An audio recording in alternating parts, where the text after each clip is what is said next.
안녕하세요. 대업에서 반도체 업종과 IT 산업 담당하고 있는 임주성입니다. 8월 13일 코리아 서키트 리뷰 진행해 보도록 하겠습니다. 자, 이번 주 다시 한번 변곡이 될 수 있다라고 생각을 하고 있습니다. 그 이유는 지난번 시장 하락에 영향을 미쳤던 경기 침체로 인한 그런 외부적인 이슈들에 대한 내용들이 이번 주에 경제 지표가 또 발표를 하게 되면서 주가에 영향을 미칠 수 있다라고 판단을 했기 때문입니다. 자, 그렇다면 이번 주에 주가에 영향을 미치는 요인들이라고 한다면 방금 말씀드린 것처럼 경제 지표라고 보시면 될 것 같습니다. 자, 그 대표적인 예가 PPI, 그 다음에 CPI 이렇게 두 가지 정도가 될 것 같은데 그 일정과 관련된 내용들을 하나씩 좀 살펴보도록 하겠습니다. 이러한 내용들을 바탕으로 확인한 뒤에 주가에 대한 예상 시나리오, 상승, 하락, 양 방향성에 대해서 같이 한번 또 살펴보도록 하겠습니다. 자, 이번 주에 주요 경제 지표 발표 날들이 계속해서 이어져 있는데 일정들을 한번 좀 확인을 해 보도록 하겠습니다. 8월 13일 요 날짜 기준은 현지 시간 날짜 기준이라고 보시면 될 것 같고 대부분 오전이기 때문에 해당 날짜에 저녁 늦게 뭐 한 10시나 11시 한국 시간으로 될 것 같습니다. 그래서 살펴보면은 8월 13일 같은 경우는 PPI 지수가 발표를 하고요. 14일 같은 경우는 CPI 그리고 근원 CPI 이렇게 좀 발표 일정이 있습니다. 그리고 15일 날 같은 경우는 한국장은 휴무일 텐데 이때는 뭐 이제 실업수당 그리고 소비 판매 이런 지표들이 발표를 하고 있습니다. 자, 이러한 부분들이 일정들이 지금 시장에서 왜 중요하게 관심을 받고 있는지라고 살펴보자면은 최근에 그 주가 이 큰 하락폭의 주요 원인이라고 한다면 이 경기 침체가 주된 원인이었다라고 말씀드릴 수가 있겠습니다. 어, 경기 침체, 이 부분이 제일 중요한 포인트였는데 이러한 그 지표들로 확인을 통해서 현재 경제 상황이 어떤지 판단하기 위해서 지금 시장에서는 이러한 지표들의 발표 결과를 주목하고 있는 상태다라고 봐주실 수 있겠습니다. 자, 여기와 관련한 내용들을 일정들을 여기서 한번 짚어보고 그 이후에 이제 관련된 뉴스 기사들 하나씩 살펴보도록 하겠습니다. 자, 관련 내용 하나씩 좀 살펴보면은 아래 공포에서 이제 증시에 대해서 다시 확산이 될까라는 부분이 아마 조금 현재 시장에서 지켜봐야 되는 요인 중에 하나라고 이렇게 말씀드릴 수 있을 것 같은데 그래서 이제 CPI에 이제 시선이 쏠린다라고 이렇게 좀 표현을 해놓은 것 같습니다. 자, 그래서 7월 근원 CPI가 3.2% 정도 상승을 예상을 하는데 지금 이 정도 수치가 나오게 되면은 둔화라고 조금 보는 게 현재 시장에서는 조금 이렇게 생각하고 있는 정도다라고 보시면 될 것 같습니다. 그래서 시장 추정치 밑돌 경우에 변동성 확대가 전망이 되고요. 그 이유 중에 하나가 오히려 더 낮게 나왔을 때가 경기에 대한 불확실성 이런 부분들이 문제가 될 수 있다라고 이렇게 생각을 하고 만약에 뭐 적정 수준으로 나온다라고 했을 때는 경제 불확실성이 완화가 돼서 패닉셀 재현이 조금 줄어들 수 있다라는 게 요 기사 내용의 주된 핵심 내용이다라고 좀 볼 수 있을 것 같습니다. 그래서 이제 CPI는 전년 동기 대비해서 3% 정도 예상을 하고요. 이제 식품, 에너지 변동성이 큰 이런 식품과 에너지를 제외하고는 근원 CPI는 3.2% 정도 상승으로 예상을 하고 있다라고 볼 수 있겠고 오히려 실제 물가 지표가 예상치보다도 낮을 경우가 경기 침체 오히려 이 부분을 자극시킬 수 있다라는 관점이라는 부분 좀 체크를 해 두시면 좋을 것 같습니다.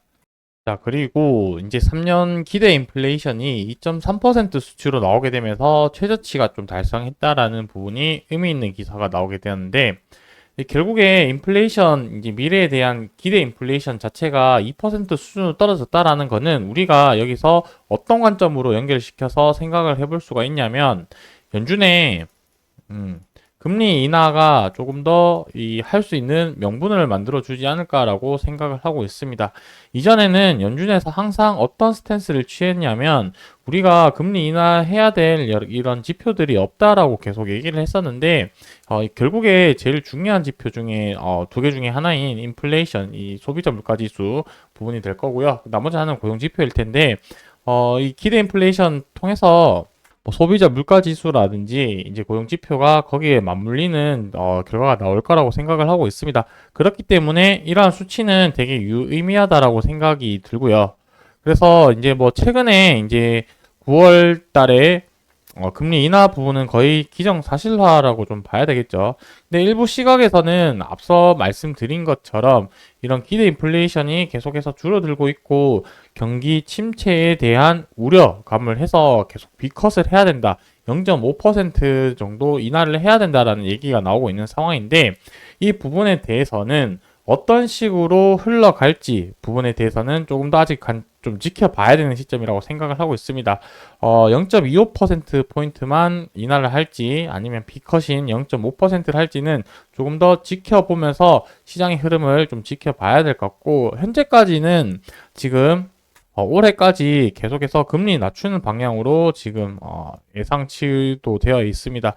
그러다 보니까 생각보다 빠르게 금리 인하가 되면서 이 부분이 증시에 긍정적으로 작용을 할지 아니면 경기 침체에 대한 우려로 또 변동성이 커질지는 좀 모니터링 하면서 같이 관찰 추적해 나가야 될 것 같습니다. 자, 앞서 본 것처럼 경제지표 결과 발표에 따라서 시장 전반적인 방향성이 결정이 될 것 같고요. 그 방향성에 따라서 주가도 함께 움직일 가능성이 높다라고 생각을 합니다. 자, 최근에 주가가 이렇게 급락이 나왔던 이유도 경기 침체에 대한 우려 그 부분이 가장 컸었고요. 그래서 시장이 하락을 하다 보니까 그 여파로 특히 반도체의 하락세가 조금 더 거칠어졌었는데 그 시장 흐름에 따라서 주가가 움직였다라고 볼 수 있겠습니다. 자, 아직까지는 반등의 힘이 다소 좀 약하기 때문에 만약에 경기 지표가 조금 좋지 못하게 나왔다라고 가정을 했었을 때는 주가의 방향성이 하방으로 작용할 가능성이 높다라고 생각을 합니다. 자, 그렇게 되었을 때는 제가 가장 이상적이라고 생각되는 부분은 요 앞에 저점 만들었던 요 구간 그리고 그 마지노선이라고 한다면은 요 앞에 있던 음봉의 종가 혹은 그 다음날의 양봉의 시초 가격 정도가 강한 지지 라인으로 버텨줘야 된다라고 생각을 하고 있습니다. 그게 아니라고 이제 반대적으로 좋은 흐름으로 나와서 시장이 상승을 한다라고 했을 때는 이 노란색 굵은색 선인 20일 이동 평균선의 돌파 여부를 체크를 하면서 주가의 방향성을 조금 확인해야 되지 않을까라고 생각을 합니다. 지금 단기적으로 주가가 큰 하락세를 이렇게 보여왔지만 월봉 기준으로 봤을 때 요 앞에 있던 의미 있는 요 지지 구간, 요 구간에 다시 월봉 종가상 올라타게 된다면 다시 한번 시세가 반등할 수 있는 그런 모멘텀이 또 될 수 있지 않을까라고 생각이 드는데 그 부분에 대해서는 아마 계속 좀 월 말까지 좀 지켜봐야 될 것 같습니다. 그래서 월 말 때 실적이 이제 이번 주에 또 발표가 될 텐데 지금 예상 컨센서스 자체는 매출액은 증대는 하지만 영업이익이 그대로 적자로 나온다는 점 다소 조금 긍정적으로 생각을 한다면 적자 폭이 조금 감소는 하지만 이 부분이 흑자 전환에 되느냐 안 되느냐 여부에 따라서도 주가 반등의 모멘텀이 될 수 있기 때문에 실적 발표를 또 결과가 어떻게 나온지도 잘 지켜봐야 될 포인트라고 생각을 합니다. 자, 이러한 결과들이 나오고 주가의 방향성이 어느 정도 결정이 된다고 한다면 다음번 영상에서 또 그 시점에 맞는 시나리오나 앞으로의 어떤 관점을 좀 중점적으로 봐야 되는지 같이 한번 살펴보도록 하겠습니다. 오늘 영상 여기서 마무리하고요. 저는 다음번 영상에서 또 인사드리도록 하겠습니다. 감사합니다.